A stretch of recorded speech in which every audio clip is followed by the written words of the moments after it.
కొంతమంది దానికి మా పార్టీలో అంటే మా గత పార్టీ నేను ఏ పార్టీలో నుంచి అయితే నేను రిజైన్ చేశానో ఆ పార్టీలో ద్వితీయ శ్రేణి నాయకులు ఎవరైతే ఉన్నారో వాళ్ళు నాకు మా నాయకుడికి మధ్యన అభిప్రాయ భేదాలను సృష్టించి జగన్మోహన్ రెడ్డి గారి మనసుని విరిచేటటువంటి ప్రయత్నం చేసి వాళ్ళు విజయం సాధించారు. 3.5 సంవత్సరం పాటు అవమానాలకు పాలై నేను దిగినటువంటి ప్రతి మెట్టు కూడా కొంతమంది పైకెక్కడం జరిగింది. వాళ్ళు పైకెక్కేదానికి ఉపయోగపడడం జరిగింది. దీంట్లో చాలామంది పాత్రదారులు సూత్రధారులు ఉన్నారు. దీంట్లో ఈ పార్టీ నుంచి వెళ్ళిపోయిన దానివల్ల నేను ఏ విధంగానూ నష్టపోవట్లా. చిత్తశుద్ధితో ఈ పార్టీలో నేను ఉన్నంతకాలం నేను పనిచేశాను, మనస్ఫూర్తిగా పనిచేశాను. ఇప్పుడు కూడా పార్టీ నుంచి వచ్చిన తర్వాత జగన్మోహన్ రెడ్డి బాగుండాలనే కోరుకుంటున్నాను. కానీ ఈ యొక్క ద్వితీయ శ్రేణి నాయకత్వం వాటిని ఏమంటారు, వీళ్ళు చుట్టూ ఉండేటటువంటి వాళ్ళని కోటరీ. ఈ కోటరీ నుంచి ఏ రోజైతే ఆయన బయటపడతాడో ఆ రోజు ఆయనకు భవిష్యత్తు ఉంటుంది. లేకుండా ఉంటే భవిష్యత్ అనేటటువంటిది చాలా కష్టంగా ఉంటుంది. ఇంతకన్నా మించి చెప్పగలిగింది ఏం లేదు.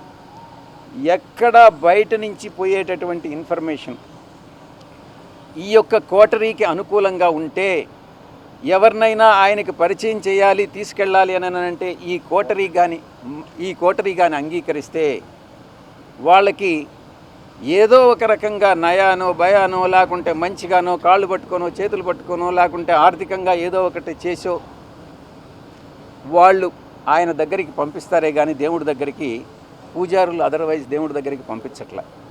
ఇది జరిగేటటువంటిది. ఈ చెప్పేటటువంటి ఒక నాయకుడు అన్నటువంటి వాడు ఈ చెప్పుడు మాటలను నమ్మకూడదు. చెప్పుడు మాటలను నమ్మితే నాయకుడు నష్టపోతాడు, ప్రజలు నష్టపోతారు, పార్టీ నష్టపోతుంది. ఇక్కడ జరిగేటటువంటిది అదే.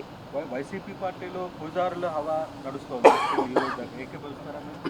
తప్పకుండా ఏకీభవించకుండా ఉండేదానికి ఏముంది దాంట్లో. ఈ కోటరీ వల్లనే నేను ఆయనకి దూరం అయ్యా. నేను ఇంకోటి, ఆయన జగన్మోహన్ రెడ్డి గారితో నేను మాట్లాడినప్పుడు నేను చాలా స్పష్టంగా చెప్పా, సార్ మీ మనసులో నాకు స్థానం లేదు, నా మనసు విరిగిపోయింది. మీ మనసులో స్థానం లేనప్పుడు ఈ పార్టీలో కొనసాగాల్సినటువంటి అవసరం నాకు లేదు.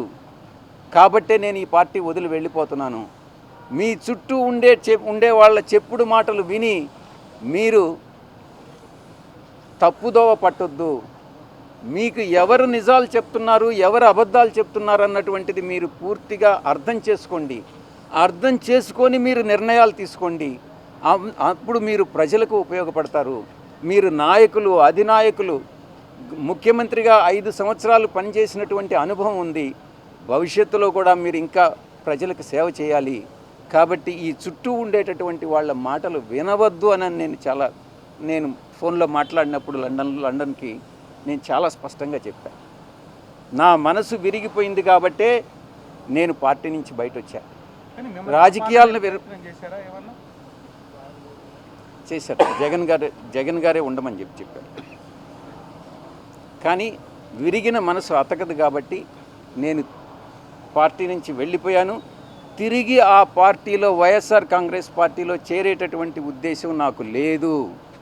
గర్వాపసి అన్నటువంటిది అప్లై కాదు, నా మనసులో లేదు.